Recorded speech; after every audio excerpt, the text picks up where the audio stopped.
Hello twelfth class. आज आपका topic होगा वेपर प्रेशर का जो थर्ड टॉपिक है, लोअरिंग इन वेपर प्रेशर।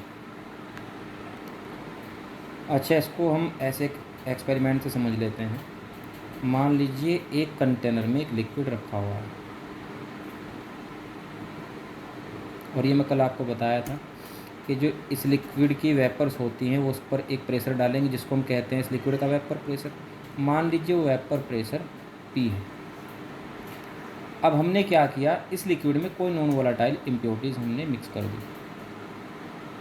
और ये मैंने कल आपको बताया था, मैं फैक्टर इफेक्टिंग समझा रहा था कि अगर हम कोई नॉन वोलाटाइल इम्प्योरिटीज़ मिला देते हैं तो लिक्विड का जो सरफेस एरिया है वो घट जाता है, जिससे वेपर प्रेशर भी कम हो जाता है। तो इम्प्योरिटीज़ मिलाने के बाद इसका मान लीजिए वेपर प्रेशर घट जाता है, और वो वेपर प्रेशर घट करके इसको मान लीजिए अक्सर क्या करते हैं, जो प्योर सोलवेंट का वेपर प्रेशर है उसको P नोट से डिनोट करते हैं।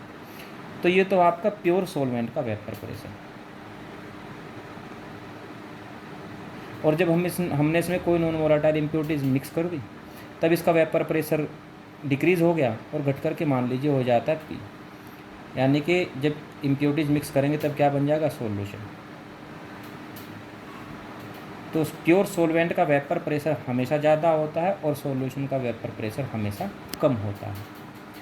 और जितना भी घट जाएगा, मान लीजिए इसका वेपर प्रेशर पहले 100 था, और जैसे इम्प्योरिटीज़ मिलाई हमने, वेपर प्रेशर घट करके कितना रह गया, मान लीजिए 80 रह गया। तो कितना डिक्रीज़ हुआ, 100 माइनस 80 यानी कि आपका 20 इसमें से डिक्रीज़ हो गया। वो 20 ही होगा आपका लोअरिंग इन वेपर प्रेशर। ठीक है, यानी कि अगर हम इसको निकालेंगे, डेल्टा P हो जाएगा lowering in vapour pressure is equal to पहले जितना था, यानी कि P नोट प्योर सोलवेंट का, और माइनस सॉल्यूशन का P, ये निकल जाएगा आपका lowering in vapour pressure. Lowering in vapour pressure की डेफिनेशन क्या हो जाएगी, lowering in vapour pressure is the difference of vapour pressure between solvent and solution. और इस फॉर्मूले से हम इसको निकाल सकते हैं। एक इसमें होता है relative lowering in vapour pressure. अगर हम इस लोअरिंग इन वेपर प्रेशर को, इसका एक रेशो निकाल लें किसके साथ में, जो प्योर सोलवेंट का वेपर प्रेशर होता है, तब हो जाता है relative lowering in vapour pressure, यानी कि relative lowering in vapour pressure is equal to होगा delta P lowering in vapour pressure और किसका रेशो, प्योर सोलवेंट का जो वेपर प्रेशर है। या इसको ऐसे भी कर सकते हैं, डेल्टा P इजकल टू क्या आता है, P नोट माइनस P, तो P नोट माइनस P और बाय में आपका P नोट, ये हो जाता है relative lowering in vapour pressure.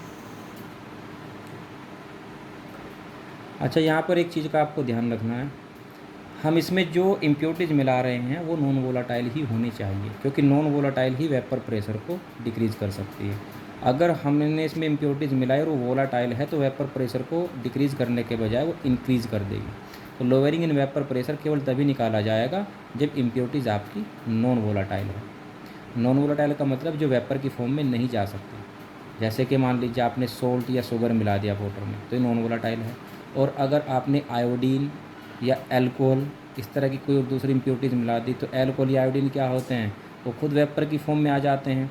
तो एक तो इसका मान लीजिए वेपर प्रेशर कितना था, मान लीजिए 100 था, आपने एल्कोहल मिला दिया, एल्कोहल का वेपर प्रेशर एक तो 100 इसका, फिर एल्कोहल का वेपर प्रेशर होगा, मान लीजिए उसका वेपर प्रेशर 120 है, तो दोनों ऐड हो जाएंगे, 100 इसका और 120 उसका, और वेपर प्रेशर फिर क्या होगा, बढ़ जाएगा।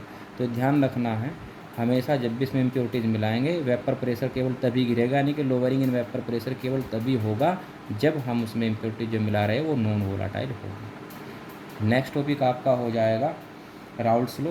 तो नेक्स्ट वीडियो में अब टॉपिक चलेगा आपका राउल्ट्स लॉ।